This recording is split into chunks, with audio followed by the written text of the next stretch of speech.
কম্পিউটারের ল কনফিগারেশনই হোক বা অন্য যে কোনো কারণেই হোক, এখনও যারা ফটোশপ CS6 অথবা ফটোশপ CC ব্যবহার করছেন তাদের জন্য একটা কমন প্রবলেম হলো, যখন আপনি টেক্সট টুল ব্যবহার করে কোনো কিছু লিখতে যাবেন তখন স্ক্রিনটা ব্লিঙ্ক করবে।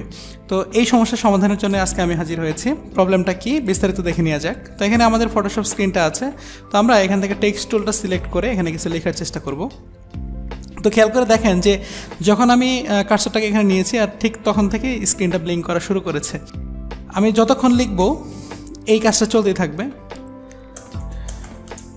তো দেখতেই পাচ্ছেন, ফলে আমাদের লেখা অনেকটাই কঠিন হয়ে যাবে। আমরা কোনো অবস্থাতেই আমরা যে কাঙ্ক্ষিত লেখাটা লিখতে চাই সেটা কোনোভাবে লিখতে পারবো না। এটা সমাধান খুবই সহজ, যদিও না জানার কারণে যথেষ্ট বেগ পেতে হয়েছে আমাকে। আমিও এটার জন্য খুব বেশি একটা সমস্যায় পড়েছিলাম, তো আমি ট্রিকটা শেয়ার করছি। তো আমাদের যে কাজটা করতে হবে, এডিট অপশন থেকে আমরা প্রিফারেন্সে যাব, তারপর সেখান থেকে পারফরমেন্স অপশনে ক্লিক করব। তো দেখুন নতুন একটা উইন্ডো আসলো। এখান থেকে দেখেন অ্যাডভান্স সেটিং যে অপশনটা আছে, এই অ্যাডভান্স সেটিং থেকে আমরা এই যে ড্রয়িং মোডে যাব, তারপর এখান থেকে জাস্ট বেসিক যে মোডটা আছে সেটা সিলেক্ট করে ওকে করে দিব। এবার আমরা যদি ফটোশপটাকে রিস্টার্ট করি তাহলে আমাদের কাজ হয়ে যাবে। তো দেখুন, তো ফটোশপটাকে আমরা রিস্টার্ট করছি।